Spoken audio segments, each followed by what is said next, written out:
everyone, and welcome to Gravely Amusing. Today, we're going to review Beetlejuice Beetlejuice. If I say it one more time, he will appear. Don't do that. Nice. Someone needs to do a Beetlejuice Joe Henry TikTok thing. It'll go viral. Yeah, like a mashup. Absolutely. I should probably do it, but I'm lazy. But hi, everybody. Welcome to Gravely Amusing, the only horror history sci-fi podcast that's you're listening to right now. I'm Bryan Peters. And I'm Steve Cope. Hi, Steve.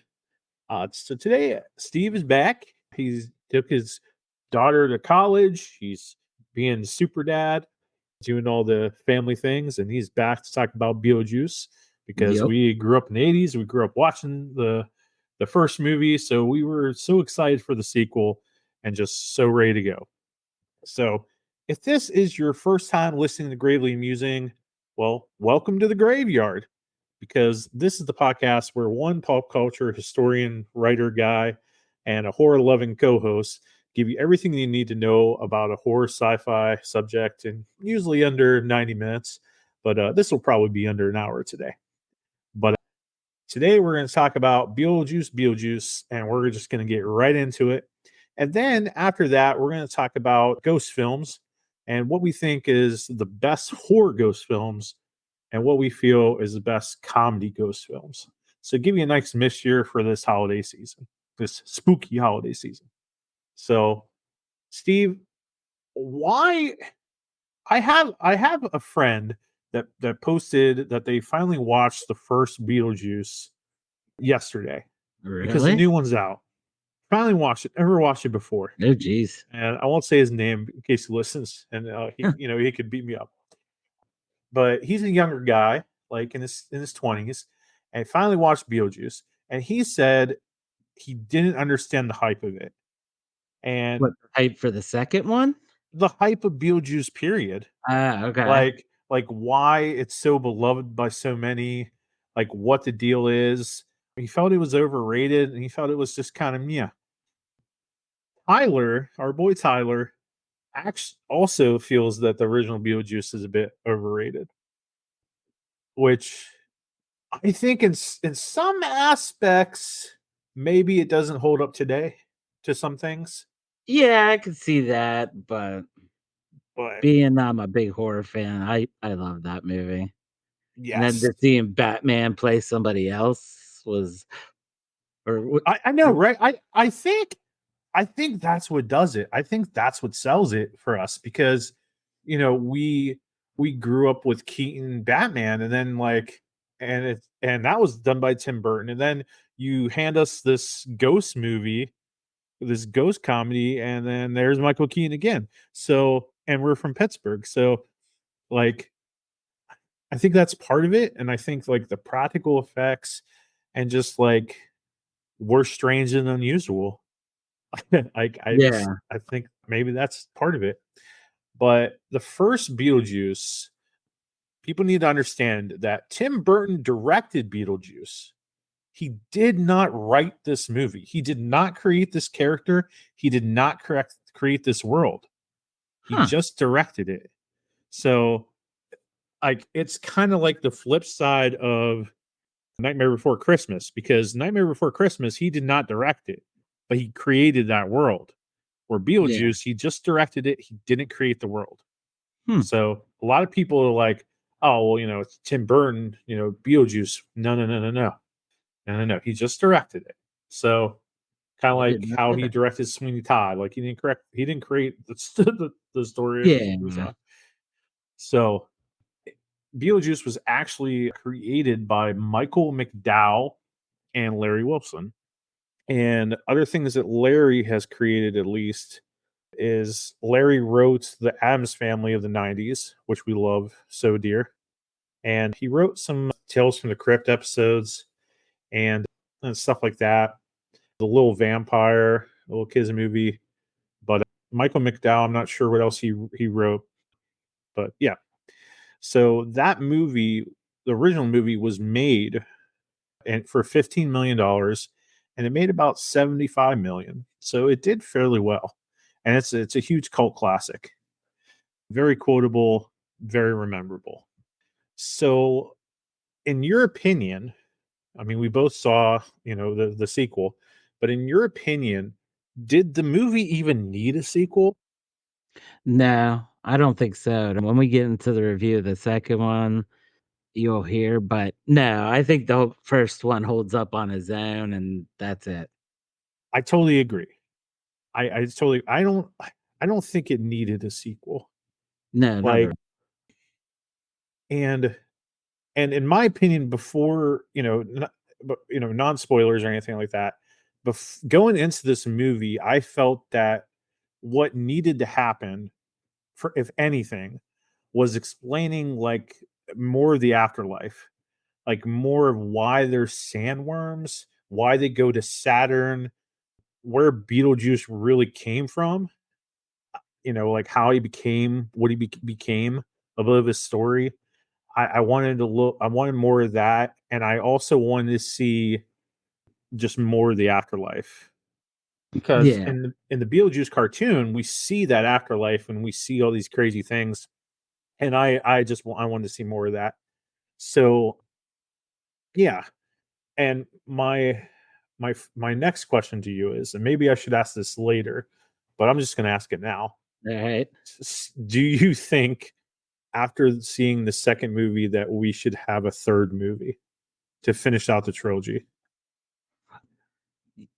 I mean, some people will say yes, but after seeing this movie, I don't know your opinion, but I think they should just put it away. Like, no.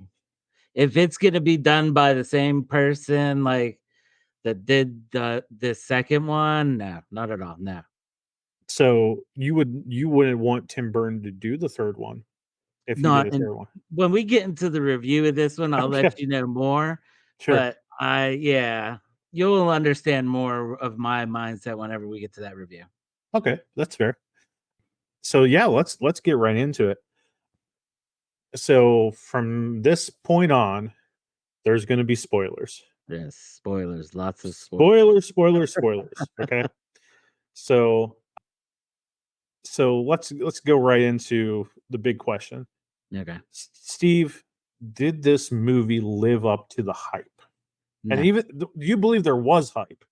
And do you I do you believe that it lived up to it? I believe, yes, there was a lot of hype. I mean, they got a popcorn bucket, all this stuff for it, and no, I do not think it lived up to the hype. Like, Really? in my mind, I was disappointed more than I was excited. Okay. Just yeah, it didn't do like, that's why I say no third one. It's kinda like The Crow for me. Keep the original, don't do any more. Did you see the new Crow yet? No, but my son wants to see it. We might see it I'm just gonna eventually. watch it on digital, because with Jen recovering from her surgery, I can't do it. Like I can't leave her Yeah. unless it's like it's Originally, really. that's what I was gonna do, Yeah. but I made it my son didn't come see this with me, so I have to go see The Crow with him. So, yeah. we we But we yeah, might we might still I talk. We plan to talk the Crow, but we didn't get there yeah, yet. So but yeah, like yeah. The Crow, I think one and done, that's it, leave it alone. Okay. All right. I think I also feel it didn't live up to the hype. It didn't. I had fun. Don't get me wrong. I had fun. It was a fun movie. And like you texted me, man. You're like, "Ah, I have lots to talk about." So, but I had fun. Like, some parts were fun, but I think overall it it didn't live up to the hype. Hollywood just has this habit of, like, we can't come up with anything new, so we're just gonna reflush old franchises. It's why, like I can't understand why Ghostbusters Afterlife did so well, but Frozen Kingdom couldn't. But you can go back to our podcast that we dropped in March, and we told you why. It's because they put too much new stuff and didn't use the stuff that they already established in Afterlife. But Beetlejuice didn't need a sequel. but I almost feel like we're going to get a third one, and because of how he titled it, like Beetlejuice, Beetlejuice, Beetlejuice, Beetlejuice, Beetlejuice, Beetlejuice. Yeah, it would Like fit. it fits completely. But there were aspects of this movie that were fun, and I'm going to break down every cast member and what we feel. But overall, oh yeah, I think we both agree it didn't live up to the hype. So let's go to let's just break down every character if you don't mind and Yeah, what no. you thought of all of it. So let's go right here. So right away we had Winona Ryder returning as Lydia Dietz. Do you think that her character changes and all that stuff, do you think that they were good for the story? Do you think that like Winona's kind of sucked in this movie? No, I think that's how I expected Lydia to end up older in this thing, being a host of a ghost show, being able to still see them, like, from all those points of view. But yeah, no, I think she was fine. I mean, we'll get to this character later, but her by herself, I think, is what I would expect Lydia to do. So, Yeah, I mean I don't want to ruin the whole movie for everybody. I mean we pretty much probably will, but mm, Lydia is now, because she's able to see ghosts as a teenager.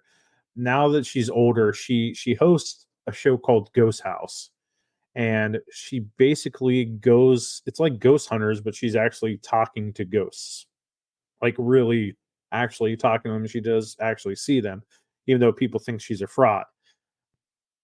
And she's kind of like Winona Ryder kind of played her like a old spinster character. She she's very nervous. She's still not like sure of herself as a person. And we find out that she did get married to some explorer guy, and they had a daughter named Astrid, who's played by Jenna Ortega. And he left her. I can't remember why they got divorced, yeah, I don't but know why they got divorced. I don't think they ever did get divorced. I think because she said their relationship was over long ago. I don't think that meant they actually got divorced, but because we find out later in the movie how he died and everything, but I yeah, think that was what she meant by that. okay. So do you give Winona Ryder in this movie a thumbs up or thumbs down? Yeah, thumbs up. Thumbs up, yeah, thumbs up. Total thumbs up. Yeah, total thumbs up. All right. Catherine O'Hara as Delia. So we remember that Catherine O'Hara is Lydia's stepmother. She is, Astrid's step grandmother. And the whole thing that drives this movie is that Charles is, Leah's dad has passed away. He got bit by a shark. There's like this whole animated montage that's so Tim Burton. Which And I liked how they did. I mean, especially since what the reason he didn't come back for the movie, but I liked what they did to it to bring his character back, not necessarily him. yeah, they did it very well. Very well. And like, oh, how are we gonna do this character but not show his face? Well, we will have him die, and then we'll have the shark bite off the top half of his body, and that's how he died. Which was genius. The reason why we don't see why they killed him off, if anybody didn't know, is that the actor who also was in Ferris Bueller's Day Off as the principal, he did some very questionable things, very disgusting, questionable things. So we're not going to see that guy again.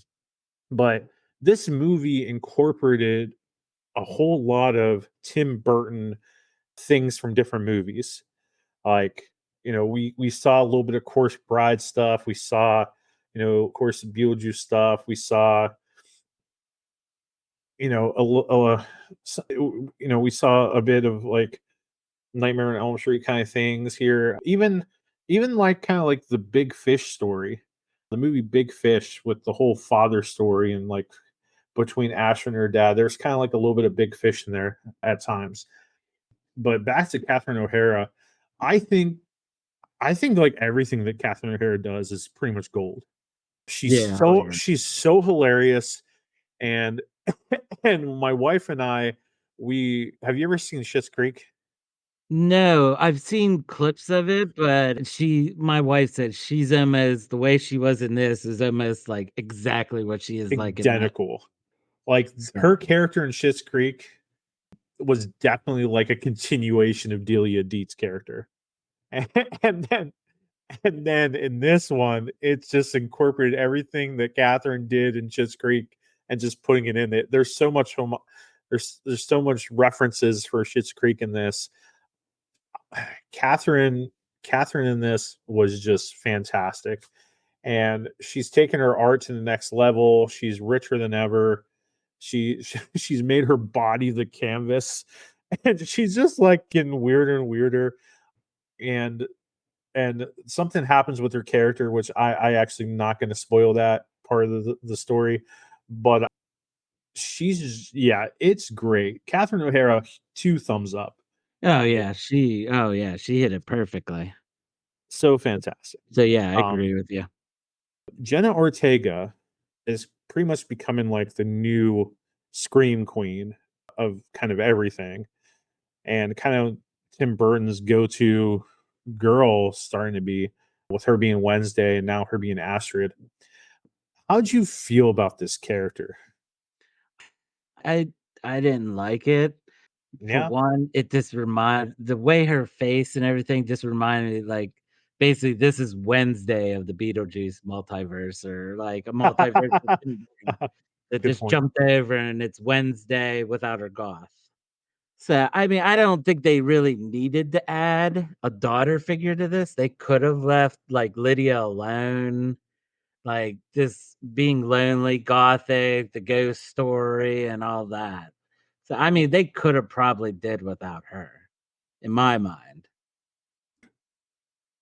I feel that she is needed because you know Lydia's whole story, she's strange and unusual, and the like without it being her, without adding a daughter to the story, it like it's them flipping it because the first movie is all the daughter strange and her parents are weird, her parents are somewhat normal but a little weird.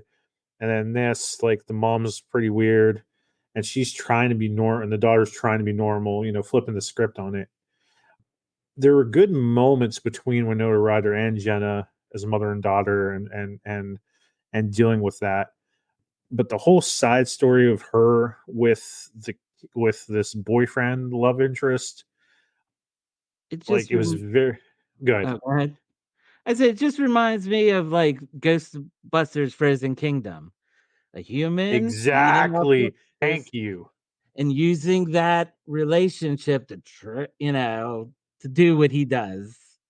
So, yeah, that's why it Yeah. gave me that vibe. And what happens with his boyfriend is so predictable.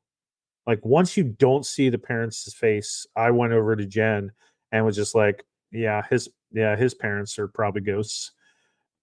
you know, and yeah. I mean, it was okay, but like I felt like that kind of went more that story geared more towards teenagers and the younger folk than us old folks. But it was, I mean, it was okay.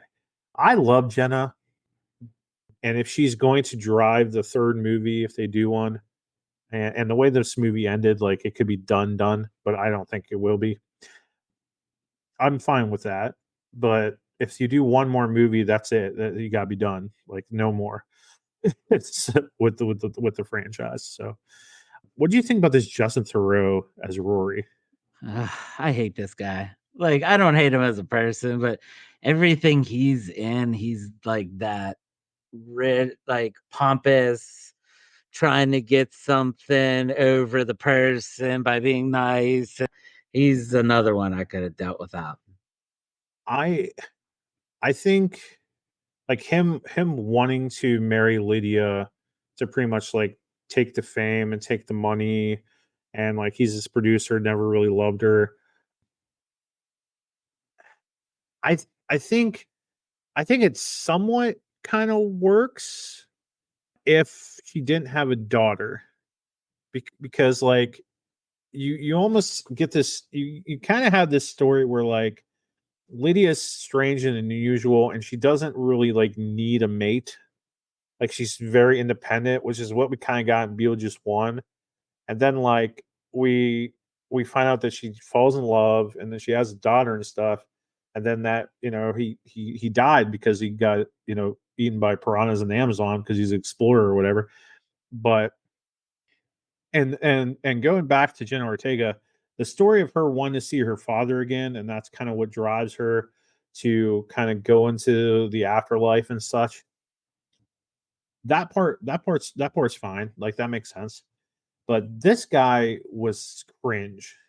Like he was just, I felt like he was overacting. Like he was trying to go so over the top with his just douchebag character that it was yeah. It was yeah. But Yeah. I think that he's okay to have in the story. Like it added parts to the story, which I'll get to in a second. But Yeah, um I mean, oh, sorry, to go back to the other guy, I yeah. think, like, you know how I said that Jenna didn't really need it? They could have went the route of her having a boyfriend, a real boyfriend, Mhm. and him, like, "No, ghosts aren't real," him be that factor. 'Cause I never really considered Beetlejuice, like, for kids MS, because I know when I watched it as a kid, I got freaked out by a couple of the creatures and stuff. Okay. So, When you were a kid, what scared the crap out of you? What freaks you out? phew, man, it probably There's one scene in particular that oh, when man, I I was a haven't kid, seen it every so time long. I when wanna they say probably the lady with the throat and stuff, the main headmistress or whatever. okay. Juno. Juno, you're a caseworker. The scene that always got to me as a kid was definitely when they go into that room in the hallway and it's like this is the lost souls room. Oh, That always yeah. scared me. Yeah. Yeah, Um I remember that now. yeah. But we'll get to it. What do you think about Bob and the Shrinkers? What's up? Yeah, again, I think it was too much, like, this movie just felt too Nickelodeon for me. To Is how Nickelodeon. I'm gonna be like, because they didn't need these guys in here. Like, I like Bob if Bob was by himself, but to have all those other ones, and Yeah. then Yep. later on in the movie, like, they escape, but they don't ever say what happened to him at the end. They don't say what happened to him, and like, and as it was happening, I'm like, oh, okay, so now we got like how like underworld going into the real world. We have this threat we're dealing with, but they didn't do anything with it. No, they just showed him getting Yeah. snacks and riding a bike, I think one was, and then that's the last you see other than Bob, of course. That's why I like Bob by himself, just none of the other ones. Being the Nickelodeon, I love that. Like that, yeah, I'm with you on that. Yeah, like when we last left Beetlejuice, he got his head shrunk, and he was next to Bob, whatever. They don't do anything with that in this movie. Like we don't know how he got his head unshrunk, but they don't do anything with it. So okay, but I didn't. I'm with you. I think like one shrunken head dude, and that's all you really needed. So Well, I'm with you. Bob isn't the one that shrunk Beetlejuice's head. You remember it was an Indian guy, Oh yeah, it like was. a ritualist priest of some Yeah, sort, and he sprinkled dust on him, and that's what shrunk his head. So Bob could just be another person he shrunk. Well, I was figuring that Bob was the other shrunken head in the waiting room in the first movie. Like Bob was the original. Okay. Because the Yeah, voodoo Voodoo, guy is yeah. yeah. But But no, yeah, yeah, this Bob by this was himself then. this was a lost opportunity in my opinion. Okay, here we go. Now we're getting into the nitty gritty. Okay, these two are kind of going side by side here. Okay, so what we find out in this movie is we get a little bit of Beetlejuice's history, mainly with this woman. And we find out that this woman, Dolores, she was basically like she was like a cultist of a soul sucking cult. And basically, Beetlejuice does this whole montage speaking in Italian for some reason, I guess because she's Italian. And he goes and says that hundreds of years ago, he was a grave robber and during kind of the Black Plague, and he meets this chick, Dolores, and they like instantly kind of like fall in love and it's very passionate and there's a whole joke montage bit and she wants to suck his soul because it will lead her towards immortality. We don't know. We never find out why Beetlejuice's soul leads her to immortality. We don't find out if she just needed one more soul, even though she sucks in more souls in the movie, like Dan DeVito as a janitor. We don't really get anything with it. And when Beetlejuice finds out that she's trying to suck his soul while he's alive, he cuts her into pieces with like was he using the chainsaw in like the 1800s? Like I don't even know how he cut her into pieces. I think he used an axe. Or just okay, just an axe. Yeah, I think it I was don't know just why I an said axe. chainsaw. But like yeah, it's just so she's she's billed as the big threat of the movie. And because of her, we get this guy. So we get Willem Dafoe as like an actor who played a cop in the real life, and he did all his own stunts, and he blew off like part of his body, his brain, with a grenade while doing a stunt. So Willem Dafoe plays this detective in the movie that's trying to hunt her down, hunt Dolores down, and like and all that stuff. And he's looking for Beetlejuice because Dolores is looking for him. What do you think? Go ahead. Of I these two. like what they started with her. I would have liked it to be more fleshed out more, and she got more story than other scenes and stuff. I wish they would have focused on her more. They could have eliminated I love Willem Dafoe, but that character could have been eliminated altogether. I mean, he's billed as a dead actor. Did they make his makeup look like a dead actor's makeup? Like, it just looks No. fake. But her yeah, see, like, it's green, blues, purples, like, no. That should be yeah, no. He could be I love him to death, but he's not needed, and I wish they would have used everything they gave him and fleshed out her story better. Made her that big bad. Yeah. So, yeah, I mean, I like her that role, just I wish they would have gave me more of it. Yeah. I feel that you could take her and him completely out of the movie and it still would end with the same results.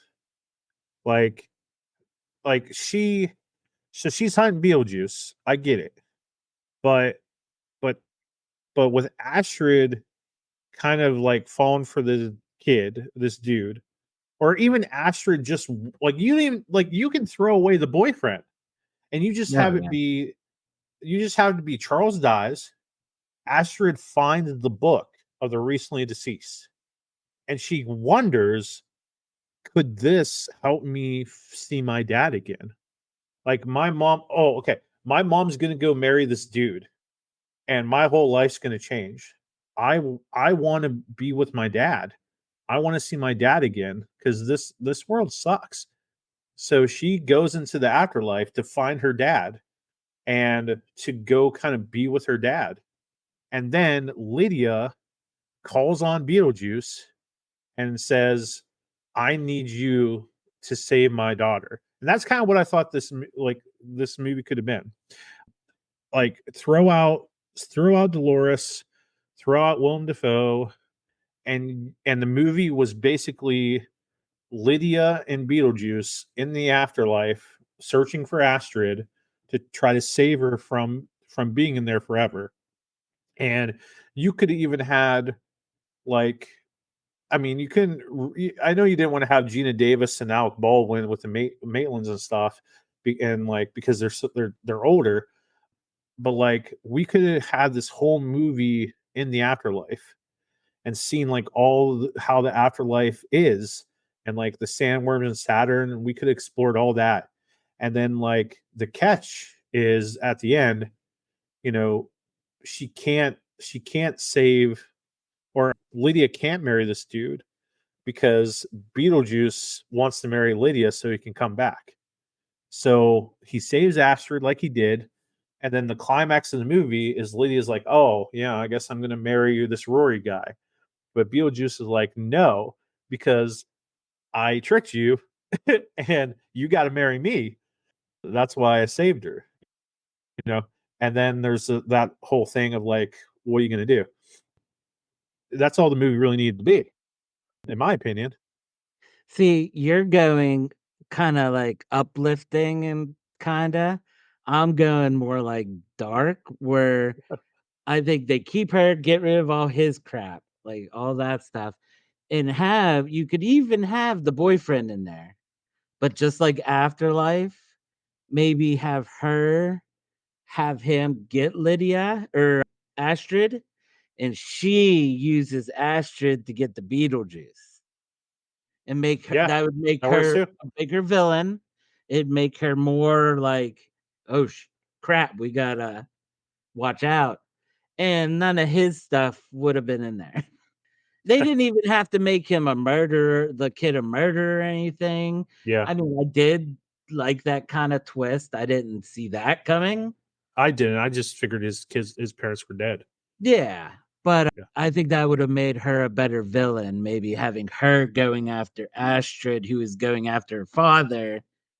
And then you could bring the dad in a hero moment and then get your uplifting. And then, I mean, a sandworm killed her. That's it. Like, oh, spoilers again. Sorry, spoilers.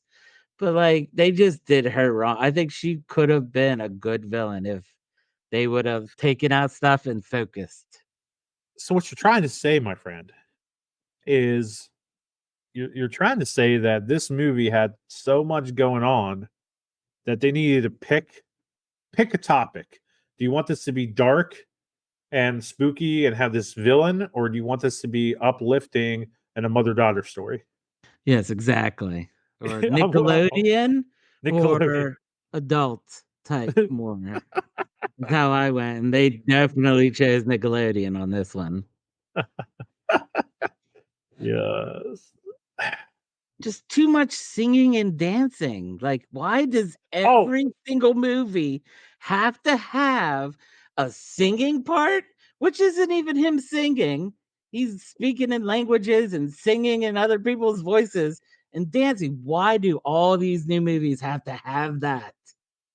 Like, that's why I'm worried about this Joker movie. oh yeah, because that's Like, definitely going to happen. oh, yeah. I just don't understand why we need all. Yeah, that whole wedding thing where they're flying in the air, that whole scene. What the f was that? It was my wife was like, "Man, this is going on forever." It's like, how why do you need that big dance number and hit this all that for that long? Nickelodeon. Like, I just put my hand in my head and I'm like, "What is going on?" Ah, Yeah, yeah, I'm with you. Did Michael Keaton did he at least deliver? nah. I mean, I love his character, but you can tell the age. like the aging, Yeah, yeah, because he can't like, I just remember him in the first movie just going to town, getting loud, doing like, Beetlejuice type stuff. And this, they just kinda have him as, like, an old factory worker boss. It showed his age way I don't like I said, I don't think this movie needed to be made. They're too old, and by the time they get to Beetlejuice, they're gonna be grandpas. They're gonna need a wheelchair for him to do things, Michael or Keaton, heavily like seated. 75. Like this movie was released on his birthday. Yeah, like, it just shows his age, and I that's another reason why I don't think they could do a 3rd one. Because how do you do a 3rd one without Beetlejuice? Unless they bring a kid, which, oh my god. So, Maybe I mean, yeah. maybe you can bring in a concept of like eventually, a soul can deteriorate or something. I don't know. But him like leading the call center and him like still kind of doing echo terrorism, echo whatever, exorcism, whatever, bio exorcist. It could have been funny, but yeah, I think he didn't really feel like a scumbag as much as like he did in the first one. No, And Nickelodeon. because the Nickelodeon And it. even in your picture, he just no, it's just not Beetlejuice. Yeah. So, all right. Out of what out of 10, what do you give it? Ah, man, I'll give it a 5, but that's pushing it. Like, just for it's Beetlejuice. To hear that soundtrack, like the Beetlejuice theme, see the old town and everything. Other than that, I mean, I could have rated it a 3, but because of nostalgia, I'll give it a 5. Like, I was very disappointed in it. That's why I texted you. I have a lot to talk about. Is there anything more you wanted to mention? Let me look over my notes. Didn't like the style. Didn't need the dancing songs. Well, no. Nah, it just, oh, you know what this movie reminded me of? Go. Ghostbusters Answer the Call. The female led one. Oh my gosh, They dude. went from a dark Dude. Ghostbusters to that with, like I mentioned, singing and dancing that movies do not all need to have. Yeah, this just gave me that vibe of that movie. Oh my gosh. Oh, yeah. Yeah. Man, dude, yeah. Yeah. Okay. Yeah, I'll give it to you. And See what I what's mean? that? That was Nickelodeon fied to the Yeah, it's just they need to stop Nickelodeon things just to meet everybody's needs. It was dark then, leave it dark now. If you're gonna do a sequel 1,000 years later, you have to make sure you hit the nostalgia on everything if you want it to get better, in my mind. If you want to do that, like I was disappointed that I went to the movies to see this. I could have waited for a free on my TV type thing. But yeah, just terrible. I hear you. All right. So move this here. Okay. Now the what we feel are the top three best comedies and top three horror movies. So What are we going with first there, boss? let's go with comedy first. So I'll shoot mine on there first. Okay. So the oh darn it, hold on. Wait, why is it doing that? Yeah, this was a tough list to make because you could swing anything towards ghosts. Like you have your serious ghost movies, you have your horror that lean more into the horror, and like we're about the list, you have the comedy ghost stories. So it's really hard to take all these ghost movies and just make a list out of it. So people these are just lists that we just kind of narrowed down. Narrow down. So And I try not to copy yours. yeah, we don't know each other's list. We don't know each other's lists, but this is what I feel. What I feel are like the top three that that I like. All right, so my number three, as I try to share this, yeah, my number three is Casper in terms of comedy. Casper, Casper, just I remember when it. Oh, okay. So it's just showing that one thing. I remember when like came out in VHS and stuff, and just like I had a big crush on Christina Ricci, and Casper just it has so many like comedy beats in it that are just kind of subtle that as you get older you like realize. I mean, it had Dan Aykroyd in there as a cameo with Ghostbusters. It had that like priest comedian that was like, no problem, no problem. I can exercise this. It's just it's really no problem. I've seen a guy do it, and I could probably do it. you know, and just the uncle's ghosts, the comedy's good there. The story of him losing his wife and like that's kind of what driven him. Casper just wanted to be a real boy. You get a little Pinocchio story in there. And I still think that the CGI still holds up today. And I want to live in that house so bad. I've always wanted to live in that Casper house, especially with the hidden basement and everything. I think Casper still delivers, and I think it's a great, great movie. So go ahead. All right. Well, my third one, funny enough, is Casper. Really? Yup. It's like you said, it's a perfect comedy movie. It has the three uncles that are hilarious. You have it's what it's supposed to be, a Nickelodeon type wholesome movie. You get like the romance between the ghost and the girl, which is kind of yeah, but Yeah, yeah, but you get all that, and then you get, like you said, Ghostbuster, Dan Aykroyd, the priest. Do we get a Cedric the Entertainer in this one as a priest? I Or am I thinking I of another ghost I comedy don't maybe? remember. Probably another ghost comedy. Probably But, a I scary mean, movie, but this this is another one that I may not touch just because it was just so good. The CGI was good, like, everything about it was perfect, I think. Like, I love this 1990 movie. 1995, like I love this movie. top And I think they even had, like, dishes and bowls from McDonald's for this. yeah. So, Uh, but yeah, this would be my 3rd. yeah, this movie's great. I love it. All right, my number two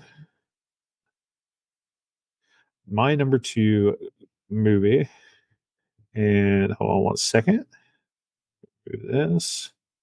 My number two is maybe is this The Ghost in Mr. Chicken. Not many people probably have heard of this movie. You never heard of it? No, not at all. Oh, it is a Don Knotts classic. So, The Ghost of Mr. Chicken. If I could show you here, okay. So basically the he's a reporter. Well, he's like a typer or something, but he has a chance of becoming a reporter, and he decides to solve like a murder mystery by spending a night in a haunted house. And it has Don Knotts in it. It is from 1966. It is an absolute classic. This movie is hilarious. It has so much heart in it because it's just like good for the whole family. But and Don Knotts playing like the scary cat character, it's just it just works. And I mean, I don't want to give so much away of the movie, but basically, like he just has to stay a night at the haunted house, and kind of like solving a murder mystery by staying in the house. And is it haunted? Who knows? Like he thinks he kind of believes in ghosts, so it just kind of works. It's a good hard film, very funny. Highly recommend it. I know it's old, but highly recommend it. So that All right. is Well, for mine. my second, I have what's a Christmas movie, Oh, technically Ghosts. I went with oh, Scrooge. I like this is my favorite Christmas movie. Like this is the that's my perfect favorite Christmas Christmas movie. Carol. You got Bill Well, Murray, we're like cousins. oh, he's awesome. And I like thought just about by adding this one. I thought about mentioning this one. I wasn't sure because of Christmas and everything, but it's a ghost movie. And It it's sure as got heck is. Bill It is. Murray, a Ghostbuster, not in the movie, but a Ghostbuster. Like it just hit all the marks. So yeah, I would rate this one probably my second. I love it. Yeah, that's definitely up there for me. So, all right. My number one ghost comedy, as I'm sure everybody can probably guess what it is. Probably. I mean, there is no question. It's Ghostbusters. It's like it's my favorite movie. It's like the tippy top. It's the best. Like in terms of ghost comedy, it's just the tippy top. The humor is good. The story is good. The acting is good. The chemistry is good. It's the best. Ghostbusters is the best. And there's not more not need to be said. Yeah, pull up my screen, see who's number one on mine. Oh, I bet you it might be the same one. Yes, sir, it is. Yes. I mean, it's Ghost in the title, and we go back to our podcast where we talk about the Ghostbusters and everything. It's just a classic, perfection comedy. Yeah, so yeah, we are definitely related with our picks. All right. Top three scary movies. Scary ghost movies. Okay. Yeah, here we go. This is my third one, 13 Ghosts. Oh, well, I was in the middle of switching. Oh, hold Oh, on. sorry. Okay. Hold on. Yeah, go ahead. Just give me your top three scary ones. Just go for Okay, it. so this is number 3. Again, 13 Ghosts. It's a little bit more darker and a little bit more of a bloody horror one, but I mean, it's 13 Ghosts. It's a good, fun, dark movie that has a lot of blood and stuff. So, That is my honorable mention for sure. oh, Uh, really?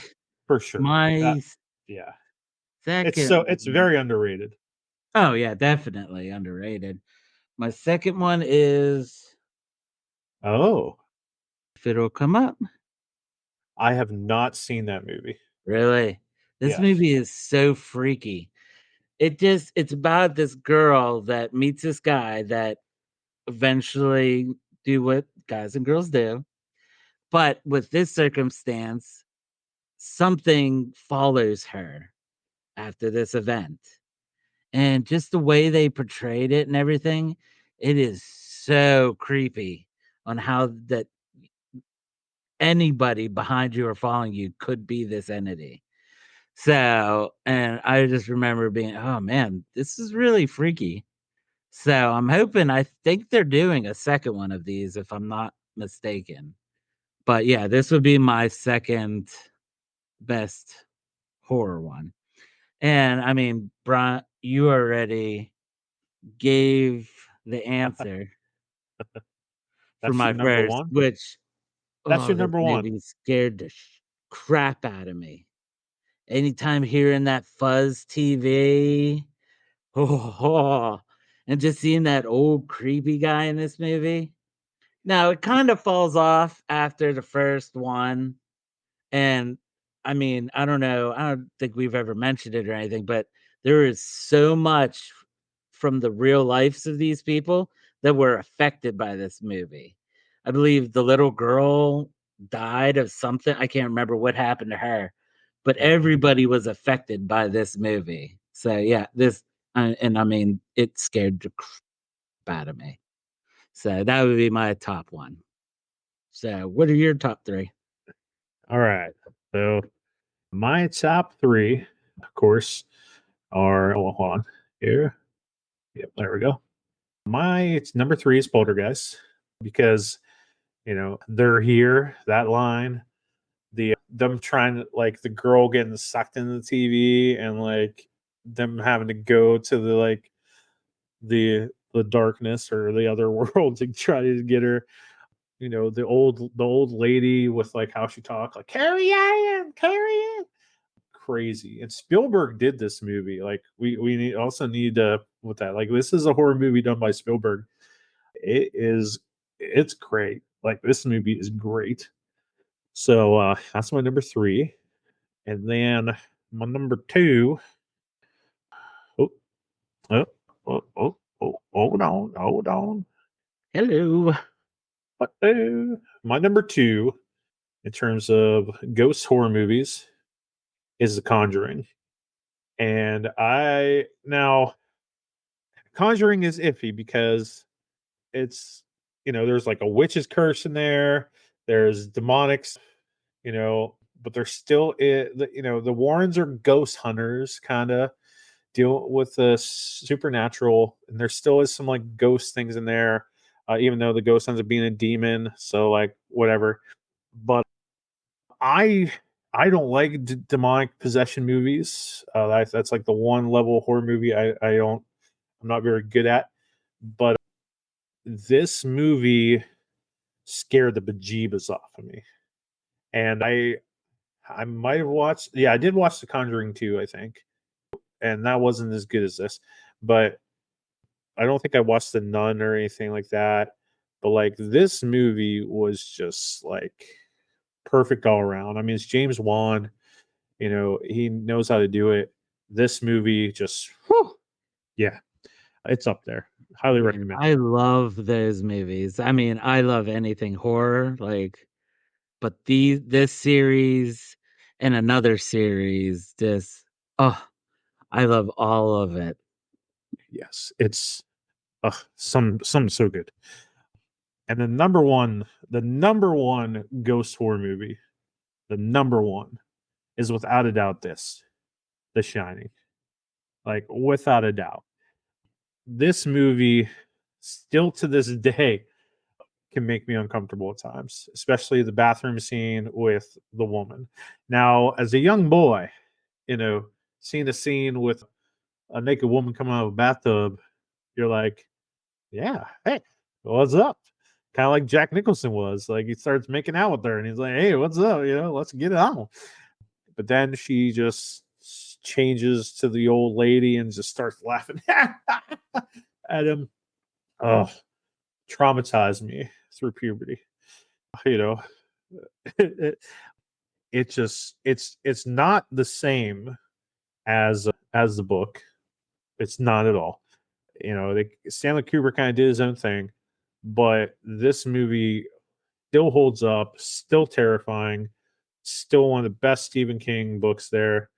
And we'll delve into it when we get to the 80s and greatly amusing, but like it just holds up. It's so terrifying still. It was one of the greatest horror movies of all time. That's one I have yet to see. I've watched Doctor Sleep with Ewan McGregor, but I've never seen The Shining. What? Yeah, that's one of the ones I have yet to see. I've tried to read the books.